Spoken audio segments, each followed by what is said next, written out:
자, 오늘은 평화의 목자라는 제목으로 말씀을 드리겠습니다. 미가서는 이제 구약의 애언서, 선지서인데요. 우리가 자주 접하지 않는 책이기도 합니다.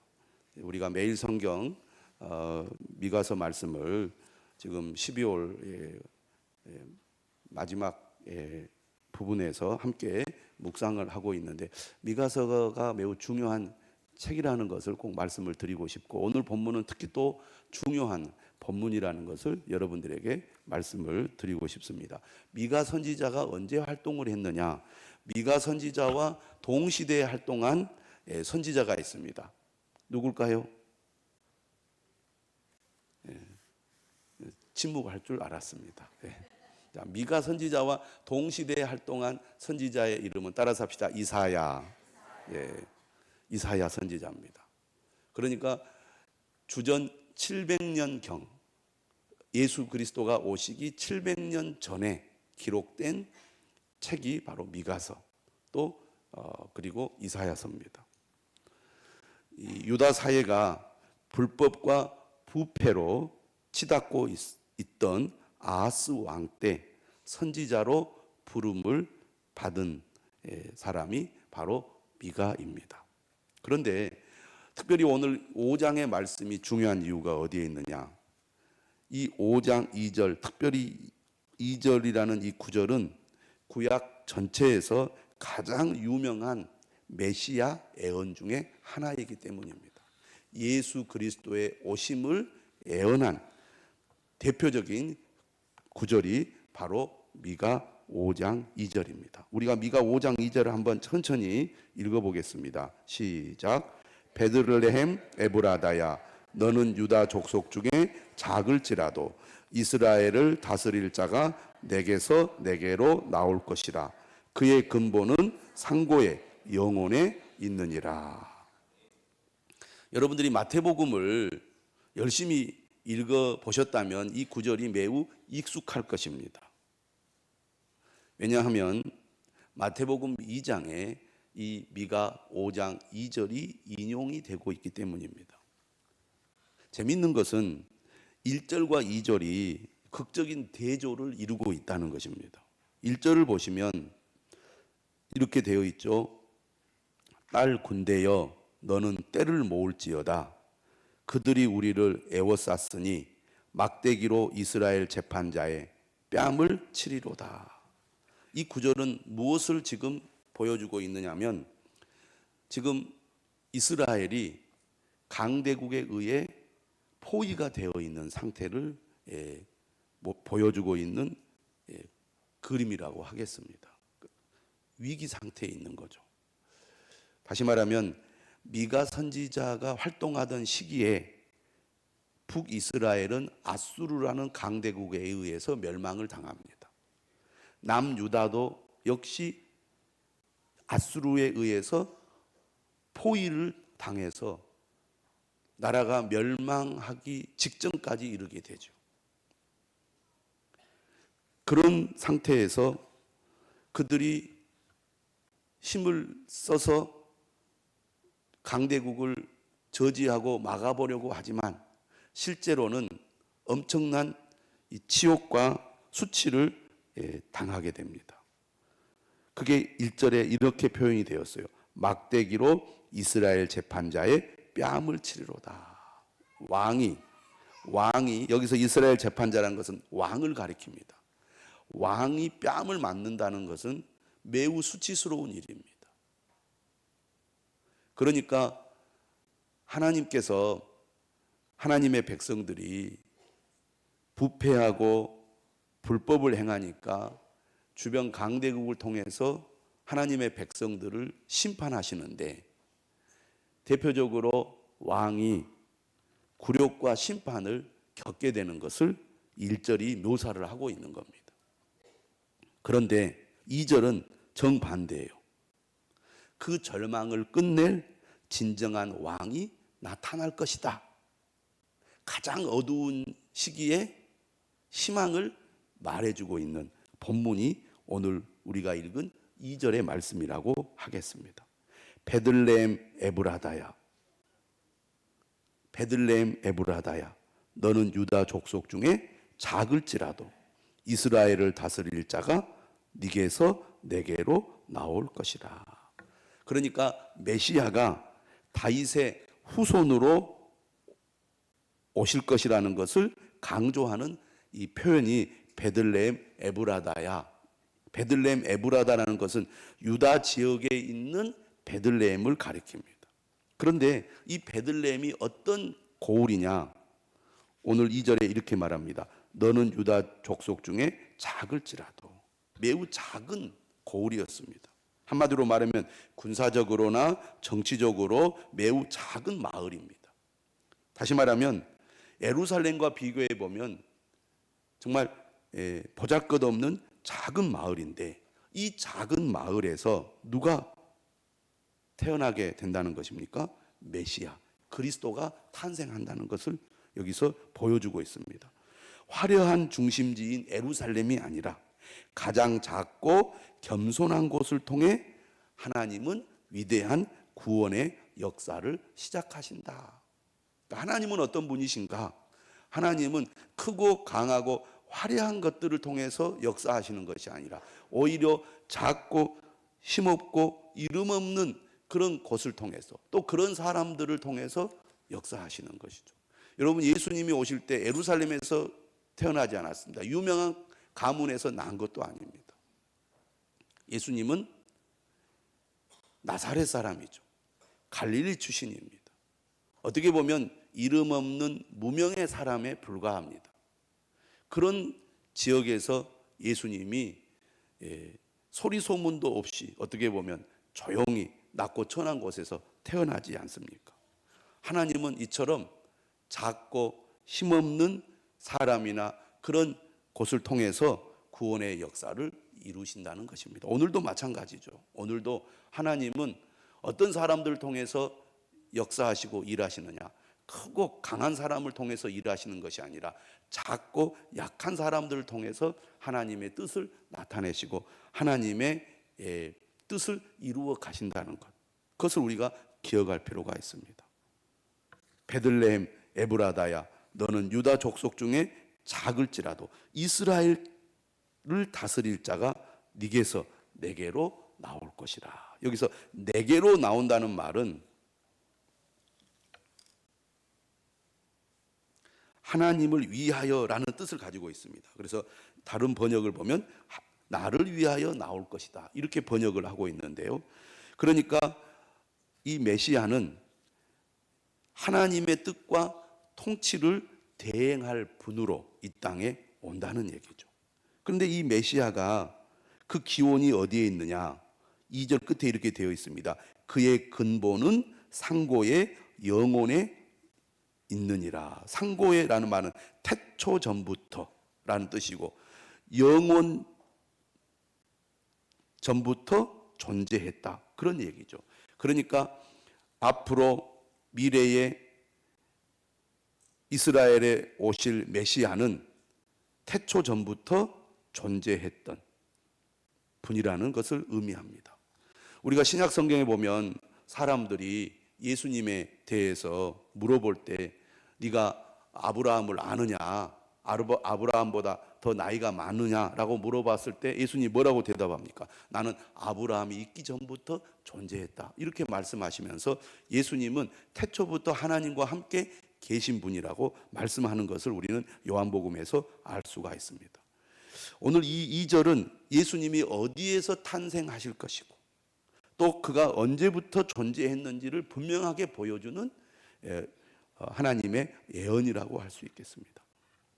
이 예언은 약 700년 후인 마태복음 2장에서 그대로 성취가 됩니다. 동방 박사들이 별을 보고 예루살렘에 도착했을 때 헤로드 왕을 찾아가잖아요. 우리가 유대인의 왕에게 경배를 드리러 왔다고. 그러자 헤로드 왕이 제사장들과 서기관들을 불러 모읍니다. 메시아가 어디서 낳았느냐고. 그러자 당시 서기관들이 미가 5장 2절을 인용해서 유대 베들레헴에서 메시아가 날 것이라고 성경은 예언하고 있습니다라고 알려주게 되죠. 이처럼 예수 그리스도는 미가 5장 2절의 예언대로 이 땅에 메시아로 오셨습니다. 가장 작은 마을인 베들레헴이 예수님의 탄생으로 인류 역사상 가장 중요한 장소가 된 것이죠. 하나님은 이처럼 작고 낮은 자를 통해 큰 일을 이루십니다. 나라는 망하고 왕은 수치를 당해도 하나님의 구원 계획은 영원 전부터 준비되어 있고 반드시 성취된다는 것입니다. 인간의 권력과 군사력은 처참하게 무너지지만 하나님의 왕국은 가장 낮은 곳에서 소리 없이 시작되고 있다는 것을 1절과 2절은 잘 보여주고 있습니다. 지금 이스라엘은 위기 속에 있지만 하나님은 그 위기 속에서 놀라운 구원의 계획을 준비하고 계획하신다는 겁니다. 우리는 겉으로 보이는 것만 보고 불안해하거나 두려워할 때가 많은데 하나님은 오히려 그렇게 위기의 때 오히려 더 큰 일을 준비하시고 우리를 통해서 큰 일을 행하실 계획을 세우고 계신다는 것을 우리는 기억할 필요가 있습니다. 자, 3절은 이렇게 말하죠. 그러므로 여인이 해산하기까지 그들을 붙여두시겠고 그 후에는 그의 형제 가운데 남은 자가 이스라엘 자손에게로 돌아오리니. 여기 보면 여인이 해산하기까지 그들을 붙여두시겠고, 이것은 무슨 의미를 가지고 있느냐? 메시아가 이 땅에 오실 때까지 이스라엘이 잠시 고난의 시간을 겪게 될 것이라는 말씀입니다. 이스라엘이 이방 민족의 압제 아래 있게 되지만 그 고통은 아이를 낳는 진통처럼 목적이 있고 기한이 정해진 고난이라는 것을 의미합니다.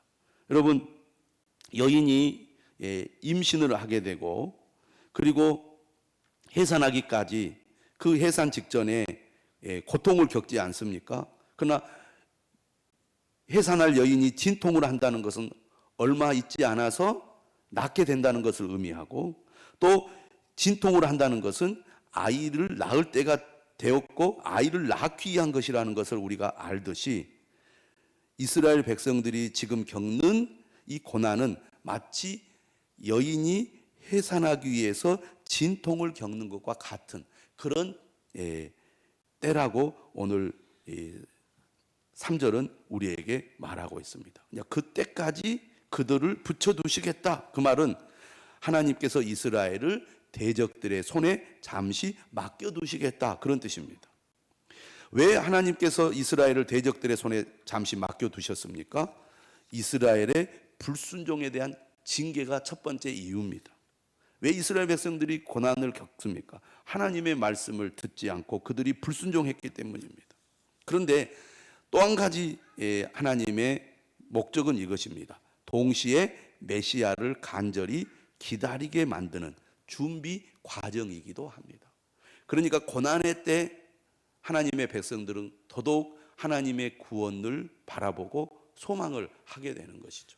이스라엘 백성들이 언제 하나님을 간절히 찾고 하나님 앞으로 나아갔습니까? 고난을 겪을 때였습니다. 메시아가 올 때에도 이스라엘 백성들은 메시아가 오기를 간절히 기다렸죠. 왜? 그들이 고통 가운데 있었기 때문입니다. 오늘 어떤 사람들이 하나님을 간절히 찾습니까? 고난 가운데 있을 때입니다. 고통 가운데 있을 때입니다. 고통 가운데 있을 때 하나님의 구원, 하나님의 도우심을 간절히 바라고 기다리게 되는 것이죠.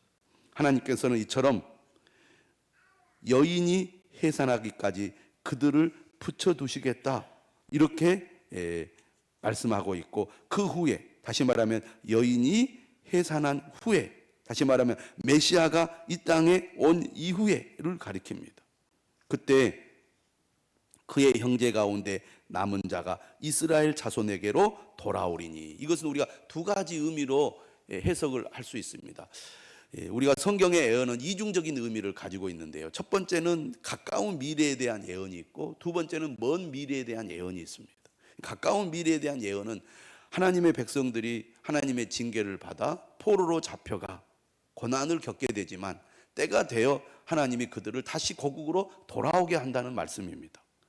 그래서 많은 사람들이 흩어져 하나님의 징계 가운데 살아가게 되지만 하나님은 그들 가운데서도 신실한 마음으로 회개하고 하나님께로 돌아온 자들을 하나님은 회복해 주신다는 것입니다. 그러니까 많은 사람들이 하나님을 떠나고 하나님을 배반하고 하나님을 버렸지만 그 가운데서도 신실한 마음으로 회개하고 하나님께로 돌아온 자들이 있는데 그들이 바로 남은 자입니다. 그래서 하나님은 남은 자를 통해서 구원을 행하시는데 이 남은 자들이 다시 고국으로 돌아오게 될 것이다. 우리가 에스라 느헤미야서를 통하여 하나님께서 나라를 잃고 포로로 잡혀간 백성들이 고국으로 돌아온 이야기들을 우리가 살펴보았습니다. 하나님은 약속을 지키시는 분이시죠.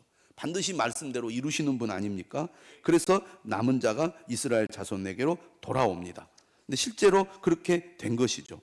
그런데 이 3절에 남은 자가 이스라엘 자손에게로 돌아온다는 것은 이 먼 미래에 이루어질 애언으로 메시아가 오신 후에 하나님을 믿는 모든 자들이 남은 자가 되어서 메시아의 통치 아래 하나의 백성으로 모이게 될 것을 예언하는 그런 구절로 우리가 해석할 수 있다는 것입니다. 다시 말하면 예수 그리스도를 믿는 모든 사람들이 오늘 이 본문에 나오는 남은 자에 속한다는 얘기죠. 오늘 우리는 유대인이 아니었지만 예수 그리스도로 말미암아 하나님의 백성 영적 이스라엘이 되어서 다시 말하면 남은 자가 되어 하나님의 백성이 되고 예수 그리스도의 이름 아래 우리가 하나가 되어 주님을 믿고 섬기는 그런 사람이 되었습니다. 하나님께서는 분명히 약속하십니다. 그러므로 여인이 해산하기까지 그들을 붙여두시겠고 그 후에는 그의 형제 가운데 남은 자가 이스라엘 자손에게로 돌아오리니 우리는 예수 그리스도로 말미암아 이러한 은혜와 구원과 복을 누리게 됨을 믿으시기를 바랍니다. 그러니까 2절과 3절은 예수 그리스도께서 베들레헴에 탄생하셔서 많은 사람들을 구원하게 될 것이다 라는 것을 분명히 예언해 주고 있는 그런 구절들이라고 하겠습니다. 그러면 그가 이 땅에 오셔서 어떤 일을 하게 될 거냐? 자, 4절을 한번 읽어보도록 하겠습니다. 4절 시작. 그가 여호와의 능력과 그의 하나님 여호와의 이름의 위엄을 의지하고 서서 목축하니 그들이 거주할 것이라. 이제 그가 창대하여 땅끝까지 미치리라. 자, 2절은 탄생을 예언하고 있는 구절, 3절은 고난의 기한을 지나게 될 것에 관한 예언이라면 4절은 마침내 통치자로 오신 메시아가 어떻게 자기 백성을 다스리고 보호하는지 보여주고 있는 구절이라고 하겠습니다. 이 4절은 왕 같은 목자의 비전을 담고 있어요. 1절에 메시아는 어떤 분이냐 이렇게 말합니다. 그가 여호와의 능력과 그의 하나님 여호와의 이름의 위엄을 의지하고 서서 목축하니 이렇게 되어 있습니다. 서 있다는 것은 왕으로서의 권위를 가지고 있다는 것을 의미합니다. 예수 그리스도는 여호와의 능력과 여호와의 위엄을 의지하고 서 있는 분이라는 것이죠. 한마디로 말하면 신적 권위를 가지신 분이다. 이 땅에 오실 메시아 예수 그리스도는 신적 권위를 가지신 분이라는 겁니다. 서 있다는 것은 다시 말하면 흔들리지 않는 굳건함과 지속성을 상징합니다. 세상의 통치자들은 바뀌지만 이 땅에 오시는 메시아는 영원히 굳게 서서 다스릴 것이라는 거죠. 여러분, 이스라엘 주변에 강대국들이 많이 있었습니다. 우리가 잘 알다시피 아시리아도 있었고 바벨론도 있었고 페르시아도 있었고 그리고 헬라 제국도 있었고 로마 제국도 있었습니다. 그 강대국들은 다 무너졌습니다. 강대국들의 지도자들도 다 사라졌어요. 하지만 베들레헴 에브라다 작은 고을에 탄생하신 메시아는 지금도 영원히 온 세상의 왕으로 메시아로 굳게 서 있습니다. 그런데 그분이 뭘 하느냐? 목축을 한다 이렇게 되어 있습니다. 목축을 한다. 다시 말하면 목축을 한다는 것은 양을 돌보는 목자로서 사역을 한다는 것을 의미합니다. 목자가 하는 일이 뭡니까? 양을 보호하고 인도하는 일을 하는 거죠. 메시아이신 예수 그리스도가 이 땅에 오면 하나님의 백성들의 삶을 책임지고 돌보아 주신다는 것입니다. 오늘 우리는 예수 그리스도를 믿고 예수 그리스도 안에 거하는 삶을 살아갑니다. 우리가 예수 그리스도를 믿고 그 안에 거할 때 예수 그리스도께서 우리의 삶을 책임지고 돌보아 주실 것을 믿습니다.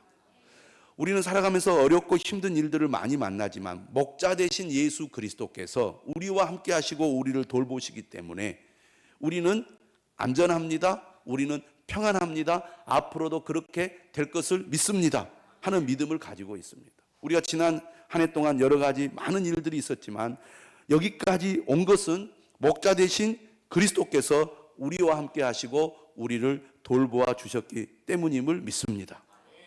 2026년을 앞두고 우리 마음 한구석에는 불안한 마음도 있을 것입니다. 내년에는 별일이 없을까? 내년에는 더 안 좋은 일이 생기면 어떡할까? 하는 그런 걱정과 염려가 있지 않습니까?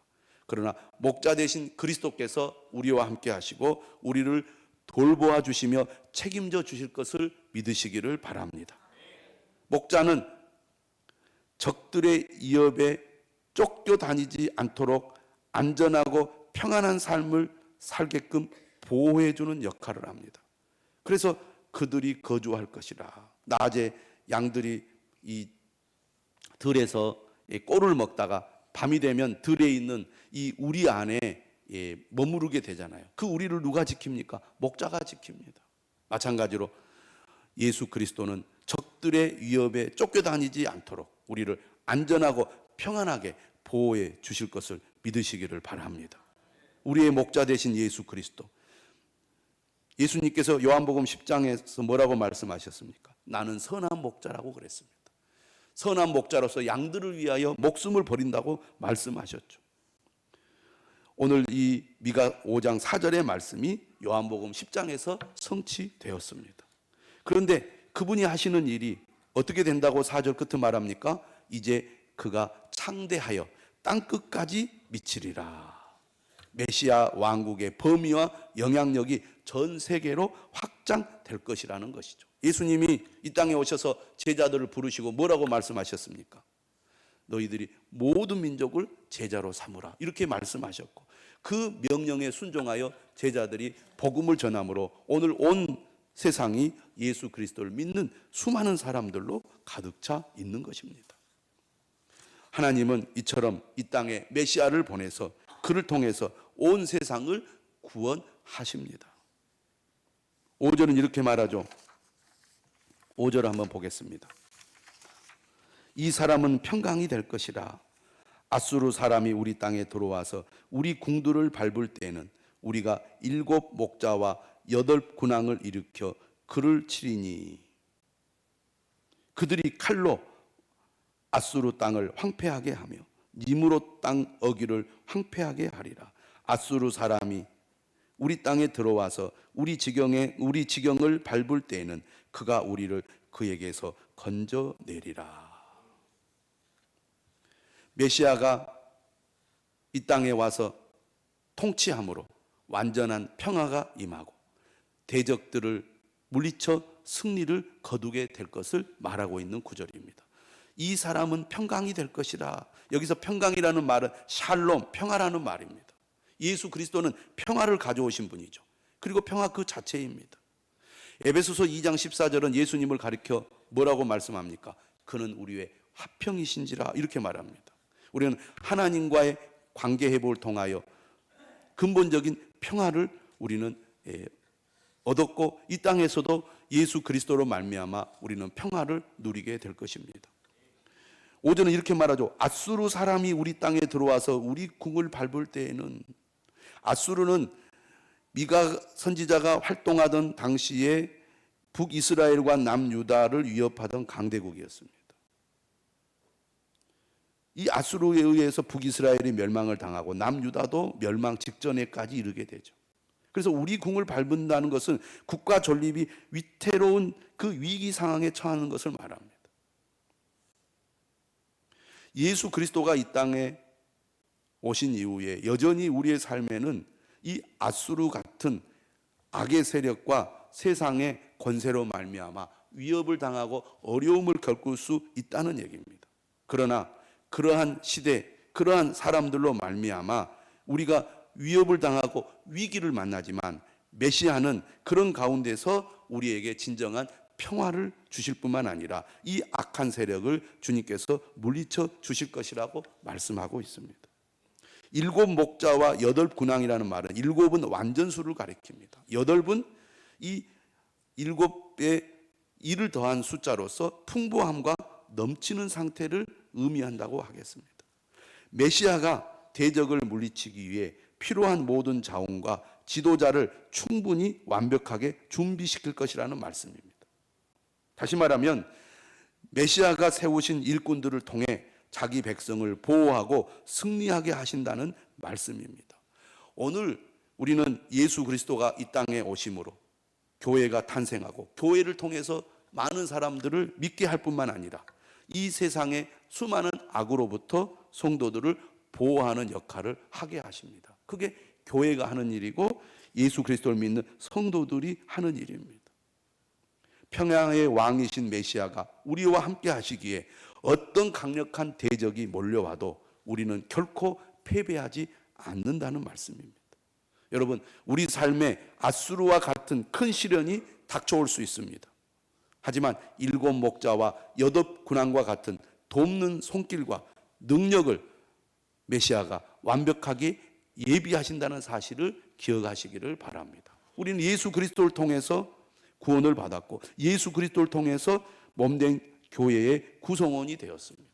이 교회를 통해서 우리는 예수 그리스도의 능력을 체험할 뿐만 아니라 교회를 통해서 우리는 수많은 이 악과 위협으로부터 보호를 받게 되는 것입니다.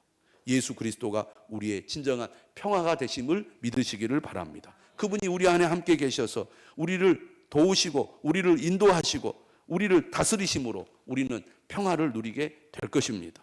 또 교회를 통해서 우리를 수많은 위협과 또 악으로부터 지켜주실 것을 믿으시기를 바랍니다. 그래서 결국 6절 끝은 뭐라고 말합니까? 그들이 칼로 앗수르 땅을 황폐하게 하며 대적들은 결국 무너지게 될 거라는 거죠. 또 앗수르 사람이 우리 땅에 들어와서 우리 지경을 밟을 때는 그가 우리를 그에게서 건져내리라. 메시아가 직접 우리를 건져내실 것이다 라고 분명히 약속하고 있습니다. 전세는 역전될 거라는 거죠. 칼로 앗수르 땅을 황폐하게 하며 메시아가 세운 지도자들이 대적의 본거지를 직접 심판하실 거라고 말씀하고 있습니다. 우리 지경을 밟을 때에는 다시 말하면 종종 위급한 순간에 처할 때도 있지만 메시아가 직접 우리를 그에게서 건져낼 것이라고 약속하고 있습니다. 우리는 이 믿음을 분명히 가져야 될 줄로 믿습니다.